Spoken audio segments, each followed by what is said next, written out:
오늘은 우리 토렌스 참사랑교회가 세워진 지 3주년이 되는 생일이 되는 그런 주일입니다.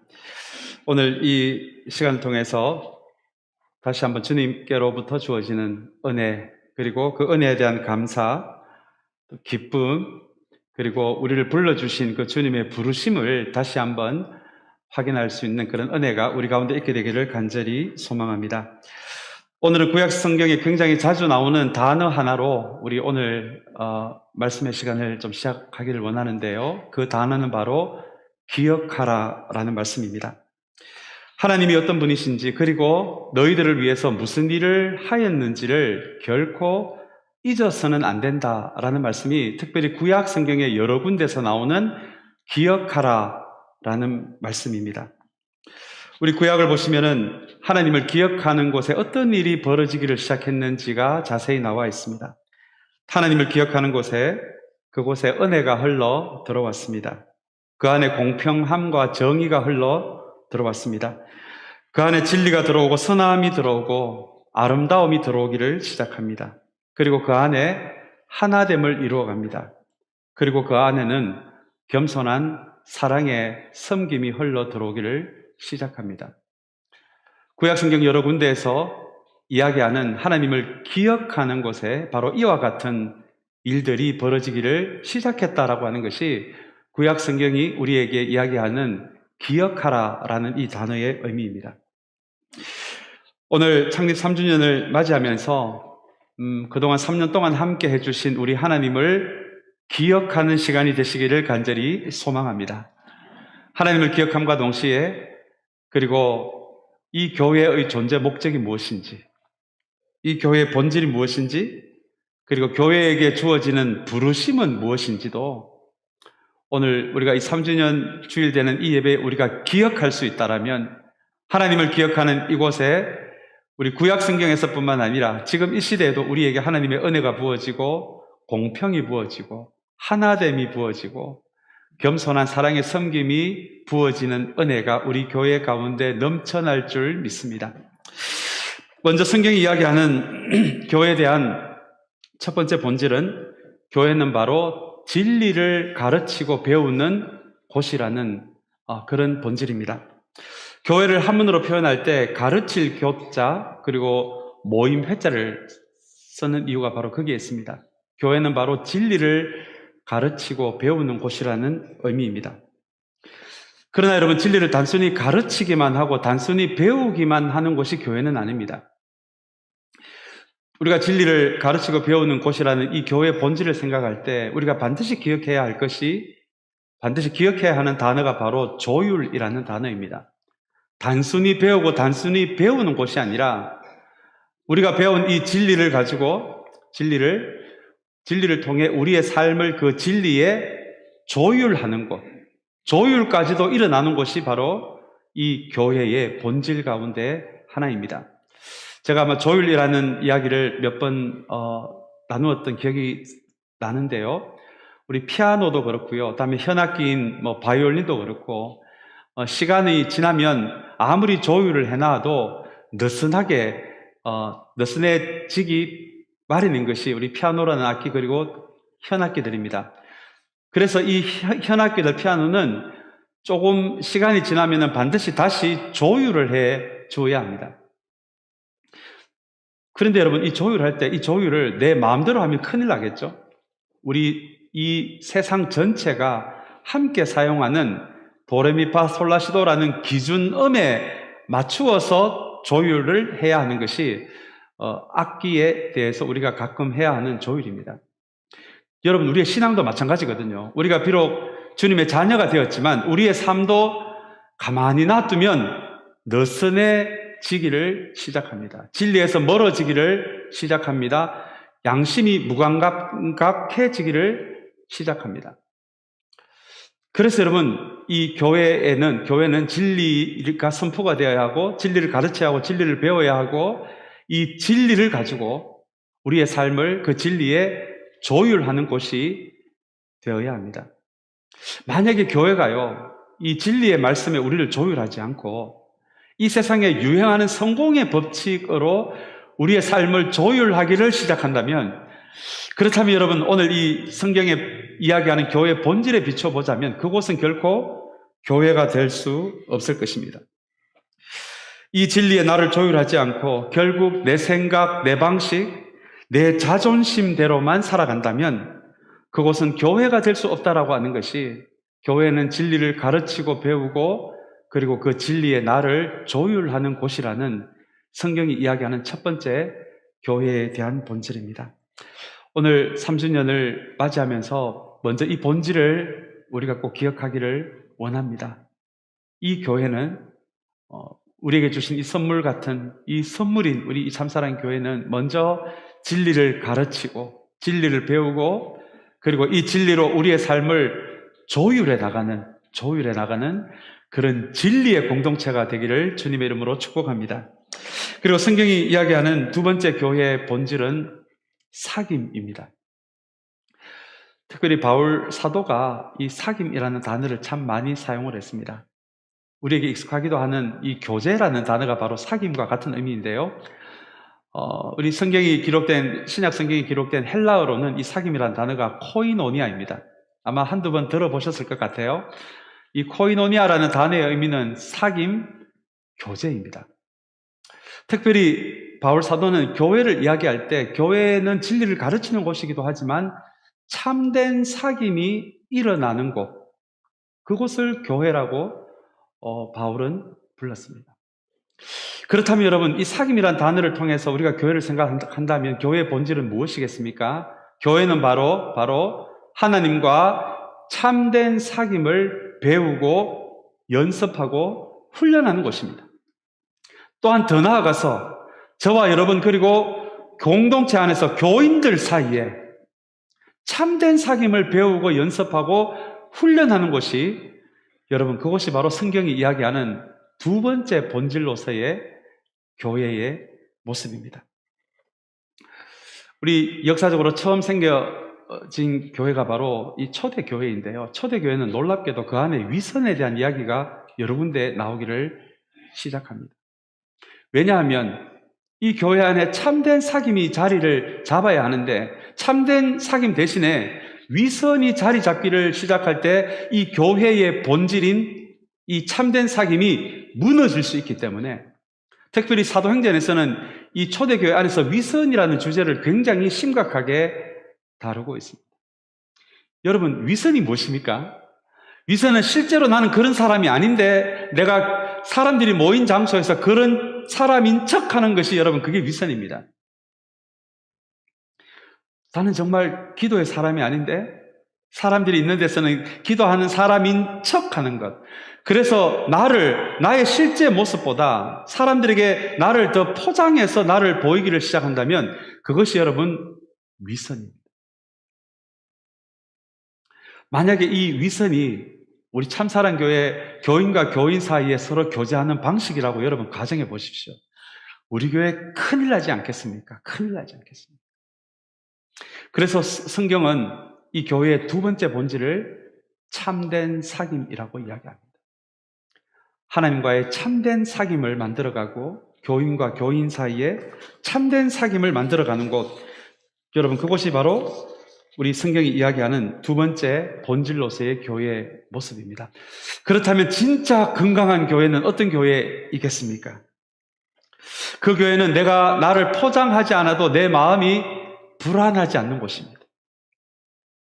오히려 나를 포장하기보다 나의 연약함을 조금 이야기를 해도 오히려 부끄럽지 않고 내 부족하고 나의 연약한 부분, 나의 조금 못난 부분을 드러내도 격려를 받을 수 있고 위로를 받을 수 있는 교회. 그래서 위선을 우리의 몸에 익히지 않아도, 위선의 가면을 쓰지 않아도 전혀 살아가는데 부끄럽지 않는 그 교회가, 여러분, 진짜 교회가 아니겠습니까? 여러분, 이것이 성경이 이야기하는 두 번째 참된 사귐으로서의 교회입니다. 오늘 3주년을 맞이해서 우리 이전보다도 더 우리가 우리를 잘 보이기 위해 애를 쓰지 않아도 되는 교회, 오히려 우리의 부족하고 연약한 부분, 부끄러운 부분을 조금 드러내도 부끄럽지 않는 교회, 오히려 격려를 받는 교회, 여러분 그런 교회로 더욱더 만들어 나가는 저와 여러분들이 되시기를 간절히 축복합니다. 그리고 세 번째로 우리 성경이 이야기하는 교회의 본질 중에 하나는, 교회는 바로 회복과 치유가 일어나는 병원이라는 본질입니다. 제가 개인적으로 존경하는 우리 미국 목사님 중에 팀 켈러라는 분이 계십니다. 우리 뉴욕에서 목회하는 목사님이신데, 이분이 이런 멋있는 한 줄의 말을 남겼습니다. 교회는 병원이지 특별하고 대단한 것을 모으는 박물관이 아니다. 이런 아주 교회에 대한 통찰력 있는 한마디를 남겼습니다. 여러분, 그렇습니다. 교회는 영혼의 치유와 회복이 일어나는 병원이 되어야 합니다. 이 세상에 회복이 필요 없는 사람이 있을까요? 이렇게 앞에서 매주 설교하는 저는 회복이 필요 없는, 혹시 완벽한 사람처럼 그렇게 여러분들 눈에 비추어지고 있지는 않습니까? 오늘 제가 큰 비밀을 한 가지 말씀드린다면, 이 세상에 고칠 것이 하나도 없고 회복될 것이 하나도 없는 사람은 어디에도 없다는 것입니다. 저마다 안 보여서 그렇지, 저마다 모든 사람이 한두 가지 상처는 가지고 살아갑니다. 상한 감정을 가지고 살아갑니다. 또 경쟁과 비교가 치열한 이 세상 속에서 살아가다 보니까 여러분, 그 마음이 고단하지 않는 사람들이 어디에 있겠습니까? 만약에 상처가 없는 곳이 있다면, 갈등이 없는 곳이 있다면, 고단한 곳이 없는 곳이 있다면 그곳은 천국이거나 여러분 공동묘지일 것 같아요. 여러분, 공동묘지에는 상처가 없습니다. 고단함이 없습니다. 상한 감정이 없습니다. 그러나 살아있는 사람들이 존재하는 곳에는 상처가 있고 고단함이 있고 갈등이 있습니다.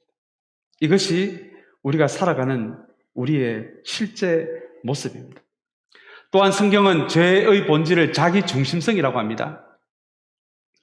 우리의 인생이, 이 세상이 하나님을 중심으로 돌아가는 것을 하나님 중심이라고 말한다면, 그 하나님 자리에 나를 놓았을 때 그걸 자기 중심성이라고 합니다. 성경은 이 인생의 주인이 바로 하나님이 아니라 나 자신이 될 때, 우리가 방금 이야기한 아픔들, 고통들, 탐욕들, 우리의 삶의 우상들, 상처들이 바로 이 자기중심성 때문에 만들어진다라고 그렇게 성경은 이야기합니다. 심지어 창세기는 이 자기중심성이라는 죄의 본질 때문에 죽음까지도 우리에게 임하게 되었다, 이렇게 성경은 이야기합니다. 이 자기중심성에서 자유로우신 사람이 혹시 여기에 있습니까? 아마 그런 사람은 없으실 것 같아요. 그래서 이 성경이 이야기하는 교회의 본질은 바로 병원이 되어야 합니다. 우리 가끔 가다가 그런 분들을 만나요. 우리 교회 다닌 지 얼마 안 되시는 분들이 가끔 그런 이야기를 하십니다. 교회 교인들은 좀 다를 줄 알았는데 별로 그렇게 세상 사람과 다르지 않더라고요. 여러분, 이런 이야기를 들어보신 적이 있으십니까? 제가 그분께 이야기했습니다. 당연한 이야기입니다라고 이야기했어요. 왜냐하면 교회는 흠잡을 것이 하나도 없는 완벽한 사람이 오는 곳이 아니거든요. 그래서 주님은 내가 이 땅에 왔을 때 죄인들을 죄인들을 부르기 위해 왔다라고 말씀하셨고요. 그리고 의원은 병든 자를 위해서, 병든 자에게 필요한 사람이 의원이다라고 그렇게 말씀하십니다. 만약에 이 교회가 흠잡을 것이 없는 완벽한 사람들이 모인다면 여러분, 그곳은 교회가 아닐 것입니다. 왜냐하면 성경이 이야기하는 이 교회는 바로 모든 사람, 목회자인 저까지 포함해서 영혼의 상처와 영혼의 생채기와 영혼의 고단함이 회복이 되고 치유가 되는 장소가 되어야 한다라고 하는 것이 여러분, 성경이 이야기하는 교회의 세 번째 본질입니다. 오늘 이 팀 켈러가 이야기한 이 한 줄의 문장을 다시 한번 좀 생각해 보기를 원하는데요. 교회는 병원이지 특별하고 대단한 것을 모으는 박물관이 아니다라는 이 표현을 생각하면 생각할수록 참 깊은 통찰력이 담긴 표현이더라고요. 박물관이 어떤 곳입니까? 좀 특별한 거, 대단한 거, 드문 것을 소장하는 곳이 여러분 박물관이 아닙니까? 그리고 박물관마다 우리는 이런 대단한 것을 소장하고 있다고 자랑하고 광고를 하기도 하는 곳이 박물관입니다. 오늘 이분은 교회가 그런 곳이 되면 안 된다라고 이야기를 하고 있습니다. 우리 교회에 이런 대단한 분이 계십니다. 우리 교회에 이런 어마어마한 분이 우리 교회에 출석하고 계십니다. 우리 교회에 이렇게 센 분이 출석하고 계십니다. 여러분, 우리가 교회를 그렇게 이야기를 한다면 교회는 박물관이 될 수밖에 없습니다. 그곳에는 치유가 일어날 수가 없습니다. 회복이 일어날 수가 없습니다. 하나님 앞에 도대체 센 분은 누구고 강한 분은 누구입니까? 여러분, 하나님 앞에는 모두 치유와 회복을 얻어야 하는 한 사람의 상처 입은 영혼일 뿐입니다. 오늘 이 세 번째 교회 본질을 생각하면서 우리 참사랑교회 지금까지도 하나님의 은혜로 평안이 왔지만 앞으로도 다른 어떤 곳이 아니라 어떤 사람이 우리 교회에 오더라도 그 영혼의 치유가 있고 회복이 있는 그런 영혼을 고치는 병원 같은 곳으로 그렇게 든든히 세워져 가게 되기를 주님의 이름으로 축복합니다. 오늘 본문은 산상수훈의 한 부분입니다. 우리가 산상수훈이라고 이야기하면 팔복을 우리가 떠올리는데요. 우리 팔복만이 아니라 마태복음 5장, 6장, 7장 이 세 장 전체를 산상수훈이라고 합니다. 산상수훈은 산에서 가르친 말씀입니다. 성경 전체가 66권 전체가 하나도 소중하지 않는 부분이 없을 정도로 이 모든 것이 하나님의 말씀입니다. 그럼에도 불구하고 누군가가 저에게 그래도 목사님 이 66권 중에 그래도 제일 더 중요하다라고 생각하는 부분을 뽑으라면 어디를 뽑으시겠습니까? 라고 혹여 누군가가 저에게 묻는다면 저는 마태복음 5장, 6장, 7장을 이야기할 것 같아요. 여기에 팔복의 이야기가 등장합니다. 그리고 주기도문도 예수님이 산에서 가르치신 이 산상수훈에 포함된 말씀이고요. 하나님 나라에 대한 이야기도 바로 마태복음 5장, 6장, 7장에 등장합니다. 그래서 이 마태복음 5장, 6장, 7장은 우리가 크리스천으로서 그리고 크리스천들이 모인 교회가 이 세상에서 어떤 곳이 되어야 하는지에 대해서 성경에서 가장 핵심적으로 가르치고 있는 내용이 바로 예수님이 가르치신 이 산에서 가르치신 산상수훈에 해당되는 5장, 6장, 7장의 말씀입니다. 오늘 우리가 방금 읽은 이 4절밖에 안 되는 말씀이지만 이 말씀은 산에서 가르치신 팔복에 이어서 주님이 바로 산에서 가르쳐 주신 말씀입니다. 오늘 이 말씀을 우리가 이 3주년 우리 기념 예배의 본문으로 잡은 것은 이 말씀 안에도 교회의 본질이 숨어 있기 때문에 그렇습니다. 오늘 우리 창립 3주년을 맞이해서 오늘 주님이 산으로 지금 올라가고 계시는데 우리 한번 그렇게 상상했으면 좋겠습니다. 오늘 사실 이 말씀은 주님을 아무 이유 없이 기적만을 바라면서 따르는 무리를 위해서 하신 말씀이 아니시거든요. 주님이 무리하고 같이 있다가 지금 주님이 갑자기 산으로 올라가시는데 그 산에 주님을 뒤따라 올라간 그 사람들, 주님을 뒤따라온 사람들에게 들려주신 말씀이 이 마태복음 5장, 6장, 7장 산상수훈에 해당되는 말씀입니다. 그래서 오늘 우리 창립 3주년을 맞이해서 우리도 오늘 주님과 함께 등산을 좀 하면 좋겠습니다. 우리 운동화 끈을 좀 꽉 좀 매시고요. 오늘 주님의 뒤를 따라서 오늘 주님을 뒤를 따라서 우리가 주님을 따라 그 산에 어느 위치에 올라갔을 때 주님이 제자들에게 하신 말씀이 이 팔복을 이야기하시고 그리고 이어서 말씀하신 것이 너희는 세상의 소금이다 빛이다 라고 하신 교회의 본질에 대한 말씀입니다. 오늘 이 말씀을 통해서 3주년을 맞이하고 있는 우리 모두에게 주님으로부터 오는 큰 격려와 위로와 용기를 얻는 시간이 되시기를 간절히 소망합니다. 오늘 5장 13절 14절 말씀 우리 한번 같이 읽을까요? 이 말씀 우리 한번 같이 읽겠습니다. 너희는 세상의 소금이다. 소금이 짠맛을 잃으면 무엇으로 그 짠맛을 되찾게 하겠느냐? 짠맛을 잃은 소금은 아무 때도 쓸데가 없으므로 바깥에 내버려서 사람들이 짓밟을 뿐이다. 너희는 세상의 빛이다. 산 위에 세운 마을은 숨길 수 없다라는 말씀입니다. 여러분, 이 말씀을 조금 전에도 말씀드렸지만 이 말씀은 무리들에게 하신 말씀이 아니거든요. 적어도 신발끈을 꽉 매고 주님이 산 위에 올라가실 때 주님의 뒤를 따라간 사람들에게 하신 말씀이 방금 우리가 읽은 말씀입니다. 그런데 여러분, 이 말씀을 가만히 보시면 주님을 뒤따라간 사람들이라는 제가 표현을 의도적으로 사용을 했는데요. 이 주님을 따라 그 뒤를 따라간 사람들, 여러분, 이 표현이 별것 아닌 표현인 것 같지만 이게 굉장히 중요한 표현입니다. 이것이 사도행전이 이야기하는 교회의 또 다른 본질이 되기 때문에 그렇습니다. 우리 사도행전 9장 2절의 말씀을 우리 한번 같이 볼까요? 우리 9장 2절 말씀도 우리 한번 같이 읽겠습니다. 다마스쿠스에 있는 여러 회당으로 보내는 편지를 써달라고 하였다. 그는 그 도를 믿는 사람은 남자나 여자나 가리지 않고 닥치는 대로 묶어서 예루살렘으로 끌고 오려는 것이었다. 주님을 만나기 전에 사울의 이야기입니다. 이 다마스쿠스는 개역개정에는 다메섹이라고 우리에게 익숙한 단어로 그렇게 표현이 되어 있습니다. 그런데 여러분 9장 2절을 가만히 보시면 이 초대교회 교인들을 어떻게 표현을 하냐면 그 도를 믿는 사람이라고 이렇게 표현되어 있습니다. 이 도는 길도자예요. 영어 성경에는 어떻게 되어 있냐면 The followers of the way. 이 way의 W는 대문자 way입니다. 주님을 가르치고 주님이 걸어가신 길을 가리키는 것이 대문자 W입니다. 그렇다면 그 도를 믿는 사람이라는 이 말뜻은 주님이 걸어가신 그 길을 걸어가고 있는 사람들이라는 의미입니다.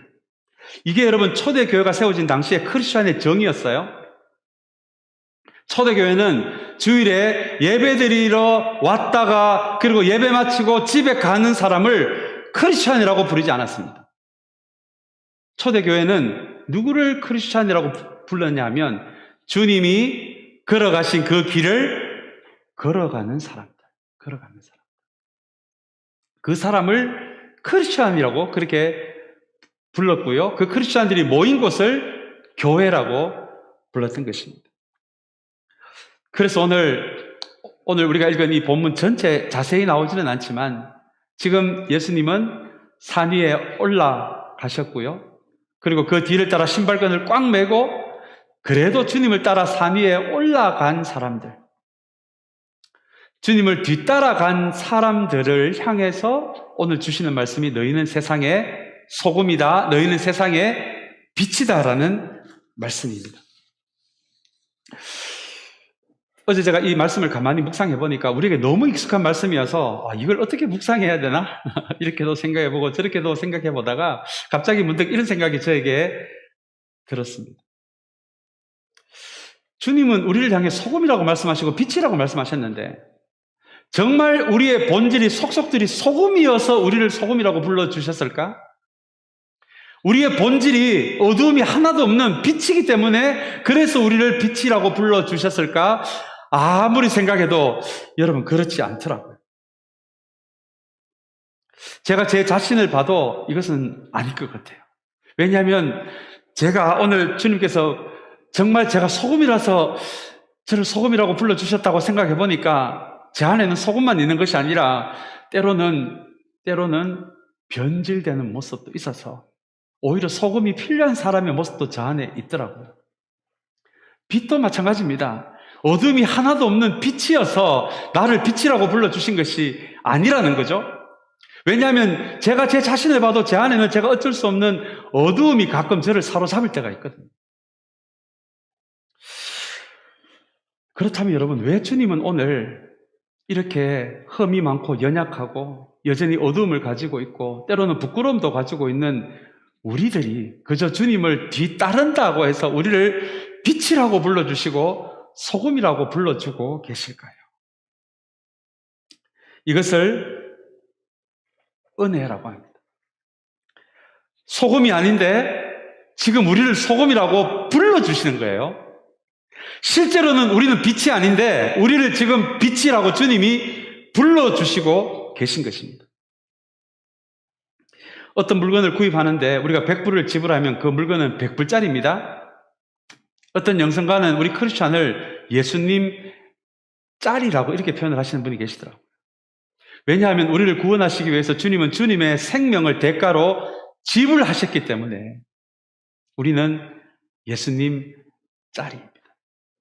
여전히 부족하고 연약하고 때로는 부끄러운 모습, 때로는 우리의 인생이 조금 이렇게 구겨질 때도 있잖아요. 그러나 100불짜리가 구겨져도 그 안에는 100불의 가치가 있는 것처럼 여러분, 우리의 인생이 조금 구겨져도 우리의 인생이 조금 구겨졌음에도 불구하고 우리가 오늘 주님을 따라간 제자들처럼 우리의 신발끈을 꽉 매고 구겨진 인생을 붙잡고도 주님의 뒤를 따라 걸어가고자 하는 마음이 있다라면 여러분 그 인생을 향해서 오늘 주님은 너는 세상의 빛이요 세상의 소금이라고 선포하는 말씀이 여러분 오늘 우리가 읽은 13절 14절의 말씀입니다. 오늘 13절 14절의 말씀에서 주님은 우리에게 빛이 되라고 명령하지 않으셨어요. 소금이 되라고 명령하지 않으셨습니다. 우리 안에는 주님의 가치가 있기 때문에, 우리는 예수님 짤이기 때문에 우리는 빛이 아닌데도 우리를 빛으로 불러주셨고, 우리는 소금이 아닌데도 소금이라고 불러주신 것이 바로 13절 14절의 말씀입니다. 그래서 여러분, 우리 크리스찬이 절대로 매여서는 안 되는 두 가지의 심리 상태가 있는데요. 첫 번째가 바로 열등감입니다. 두 번째는 바로 낮은 자존감입니다. 인생을 살아가다 보면 열등감에 매일 때가 있습니다. 낮은 자존감에 붙잡힐 때도 있어요. 그러나 여러분, 우리에게 좀 열등감이 있다고 할지라도, 낮은 자존감이 있다고 할지라도, 그래도 우리가 우리의 신발끈을 메고 주님을 따르고자 하는 마음이 있다라면, 그런 사람들을 향해서 주님은 너희는 평생 열등감에 잡혀서 살아가야 하는 사람이 아니고, 너희는 평생 낮은 자존감에 붙잡혀서 살아가야 하는 사람이 아니라 나를 따라오고자 하는 그 마음이 너희들에게 있다면 너희들은 지금부터 세상의 소금이고 세상의 빛이라고 불러주시는 것이, 그게 우리를 향한 주님의 은혜라는 것입니다. 우리 교회도 마찬가지입니다. 우리 교회에 연약한 부분이 왜 없겠습니까? 부족한 부분이 왜 없겠습니까? 조금 구겨진 부분이 왜 없겠습니까? 그러나 여러분, 그럼에도 불구하고 우리가 우리의 신발끈을 메고 주님을 따르고자 하는 그 마음이 있다면, 그 부족함을 가지고도 주님을 따르고자 하는 그 마음이 있다면, 오늘 그 공동체를 향해서, 우리 참사랑 교회 공동체를 향해서도 주님은 너희는 세상의 빛이고 너희는 세상의 소금이 되었다라고 하는 것을, 여러분, 주님이 우리를 그렇게 불러주신다는 것을 기억하는 우리 모두가 되시기를 주님의 이름으로 축복합니다. 우리 15절의 말씀 우리 한번 같이 읽겠습니다. 15절 말씀 같이 읽겠습니다. 또 사람이 등불을 켜서 말 아래에다가 내려놓지 아니하고 등경 위에다 놓아둔다. 그래야 등불이 집안에 있는 모든 사람에게 환히 비친다라는 말씀입니다.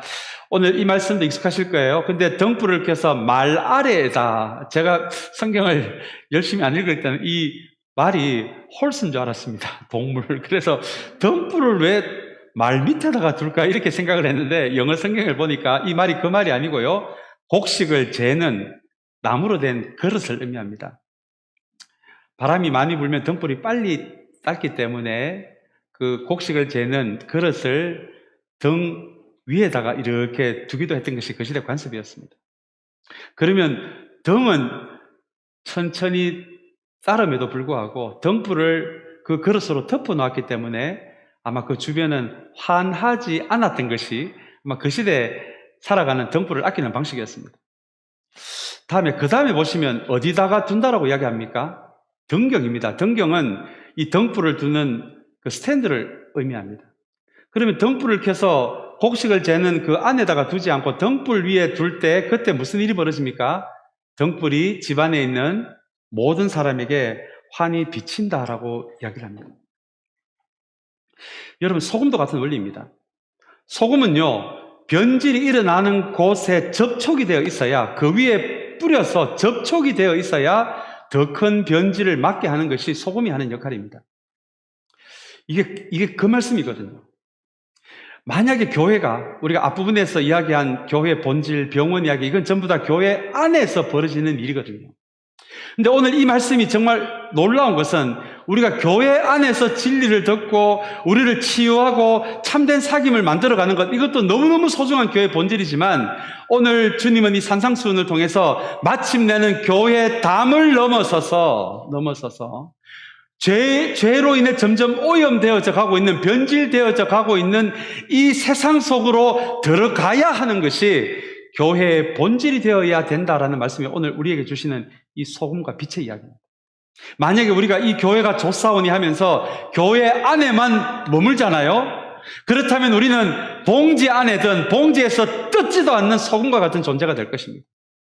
이 소금이 변질된 곳에 접촉이 되어야 하고 뿌려져야 하는데 새 봉지 안에 열지도 않고 그 안에만 있다면 그것이 오늘 성경이 이야기하는 맛을 잃은 소금입니다. 오늘 이 말씀이 이 시대에 다시 한번 3주년을 맞이한 우리 교회에게 굉장히 중요한 앞으로의 방향을 이야기해 주고 있는 말씀입니다. 우리 안에 치유가 있고 진리를 배우고 참된 사귐이 있고 얼마나 아름다운 모습입니까? 그러나 거기에서 머무른다면 우리는 뜯지도 않는 소금 봉지 같은, 그래서 마침내 그 맛을 잃을 수밖에 없는 존재가 될 수도 있다는 것이 오늘 주님이 말씀하신 등경은 말 아래에 두지 않고 등잔 위에 두어야 한다는 말씀의 의미입니다. 사랑하는 여러분, 우리가 이 교회 안에서 우리를 치유하고 진리의 말씀을 듣고 사귐을 만들어 나가는 이 단계에 우리는 아직 있다라고 보는데요. 그러나 언젠가 우리는 오늘 주님이 말씀하신 소금과 빛의 역할처럼 우리 교회 담벼락을 넘어서서 정말 죄로 오염되어져 가고 있는 우리의 일상과 이 세상의 문화 가운데 실제 우리 교회의 영향력이 아무리 작은 영향력이라고 할지라도 소금 봉지가 뜯어져서 그 악한 것에 닿을 수가 있고 그 오염된 곳으로 우리의 선한 영향력이 뻗어나갈 수 있는 그런 교회가 되시기를 주님의 이름으로 축복합니다. 우리 마지막으로 16절의 말씀입니다. 16절 말씀 같이 읽겠습니다. 이와 같이 너희 빛을 사람에게 비추어서 그들이 너희의 착한 행실을 보고 하늘에 계신 너희 아버지께 영광을 돌리게 하여라. 아멘. 너무너무 중요한 말씀입니다. 여기서 말하는 착한 행실은 나쁜 짓을 안 하는 정도가 아닙니다. 단순하게 그냥 착하게 사는 것을 의미하지 않습니다. 성경이 이야기하는 착한 행실은 주님의 성품을 따라, 주님의 가치를 따라, 주님이 이 땅에서 살아가는 방식대로 우리가 완벽하지는 않더라도 그렇게 살아가는 것을 의미합니다. 그런데 오늘 이 말씀이 참 신비로운 것은 저와 여러분들처럼 부족한 사람들, 연약한 사람들, 조금은 구겨진 사람들, 부끄러움까지도 안고 가는 이 사람들이 그래도 주님을 따라가는 사람이 될 때 우리는 이 세상을 위한 빛이 되고 소금이 될 뿐만 아니라 만약에 그 가운데서 주님의 성품과 주님의 삶까지도 따라서 우리가 이 세상 안에서 실천하기를 시작할 때 어떤 일이 벌어지냐라고 이야기를 하면 하늘에 계신 그들은 교회를 다니지 않는 사람들입니다. 그들이 너희의 착한 행실을 보고 하늘에 계신 너희 아버지께 영광을 돌리는 일이 벌어질 수 있다라고 이야기를 하고 있습니다. 다시 이야기하면 저와 여러분들의 삶의 모습을 보고 세상 사람들이, 교회 다니지 않는 사람들이 저 사람을 보니 하나님이 어떤 분인지를 알겠다. 부족한 우리를 통해서도 하나님을 세상에 드러내겠다라고 하는 말씀이 바로 16절의 말씀입니다. 여러분, 이 16절이 교회에 두신 하나님의 최종적인 목적입니다.